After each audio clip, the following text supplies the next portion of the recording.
Alors Lise Pressac qui s'y présente, elle a peur de la canicule en été, donc elle a trouvé les 3 lieux où on est certain de ne pas avoir chaud, des grottes. Pendant ce temps-là, pardon, je précise Lise Pressac, excusez-moi, parce que si vous entendez du bruit dans ce studio, Olivier Pouls a décidé de cuisiner, mais je ne sais absolument pas ce qu'il est en train de préparer parce que je ne vois rien. J'aperçois qu'un poivron, je sais pas. Ouais, moi je vois une tomate. Un indice, un poivron, Ouais, tomate, il y a des olives. Alors je sais ce que vous êtes en train de faire. Il y a de l'œuf dur. Je sais ce que vous êtes en train de faire. La Vous prenez un gros risque. Vous prenez un gros risque. On va en parler dans quelques secondes. Pour commencer notre visite de grotte, on part dans le Finistère. Oui, Lise, pour visiter les grottes marines de Morgat en bateau, un site accessible depuis au moins 170 ans. Gustave Flaubert les évoquait dans son carnet de voyage en presqu'île de Crozon daté de 1849. La teinte des rochers est jaune, gris de fer rouge et tout cela sans transition suivant les tranches de la pierre. On se sentait entraîné vers un royaume nacré étrange comme dans un couloir magique. C'est ce qu'il écrivait. C'est ce qu'il écrivait. À l'époque de Flaubert, les visites étaient assurées par des pêcheurs dans des barques à godilles. Aujourd'hui, ce sont des marins guides qui vous permettent de découvrir ces grottes de Morgat. C'est une excursion de 50 minutes dans un musée géologique à ciel ouvert. Ce sont les vedettes sirènes qui assurent le voyage. Des départs toute la journée en fonction des marées, Bien évidemment, depuis le port de Morgat. L'excursion coûte 14 € pour les adultes, 9 € pour les 4 à 12 ans et 4 € pour les 1-3 ans. Alors on change totalement de décor et on part maintenant en Dordogne. Oui, pas de bateau, mais une nacelle pour visiter le gouffre de Promessac. C'est à Audrix, entre la vallée de la Vézère et celle de la Dordogne. Baptisée cathédrale de cristal, c'est la plus grande cavité aménagée du Périgord. Le gouffre de Promessac ne fut exploré qu'en 1907, mais de nombreuses légendes ont circulé autour de ce lieu depuis le XVIIIe siècle. À l'époque, on pensait que le trou de Promessac, comme on l'appelait, était le cratère d'un volcan éteint. Certains auraient même vu des flammes en sortir. Oula, ouais. Pire, le gouffre aurait le pouvoir de faire disparaître les cadavres des voyageurs qui étaient détroussés et assassinés dans les environs. C'est sympa. Alors aujourd'hui, plus rien de macabre, je vous rassure, Eva. Vous pourrez visiter cette immense voûte souterraine aux parois ornées d'une multitude de cristallisations à laquelle on accède par un tunnel. Il ne faut pas être trop claustro. Oui. La visite commence commentée traditionnelle à pied, ça dure 45 minutes.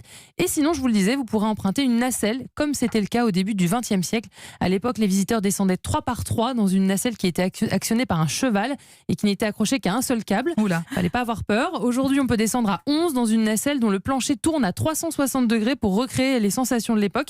La visite s'accompagne également d'un spectacle son et lumière. Il y a même un concert de jazz qui est organisé au fond du gouffre le 8 août, Eva. Mais je pense qu'on en avait parlé l'an dernier, C'est ça me possible. revient. Ouais, tout à L'entrée fait. au gouffre de Promessac coûte 10,60 €, 18,60 € si vous prenez la nacelle. C'est entre 7,40 € et 12,80 € pour les moins de 16 ans. 8,30 € pour les personnes en fauteuil qui peuvent donc effectuer une visite partielle. Ah ouais, c'est très bien. Enfin Lise, vous nous proposez de faire de l'acrobranche, mais on est toujours dans une grotte Oui, avec ça. tout à fait. Voilà. Dans la grotte de Clamouze, c'est entre Saint-Jean-de-Fosse et Saint-Guilhem-le-Désert. C'est le long des gorges de l'Hérault, à 30 minutes de Montpellier. Alors la seule différence, c'est que ce n'est pas au milieu des arbres, mais entre les stalagmites.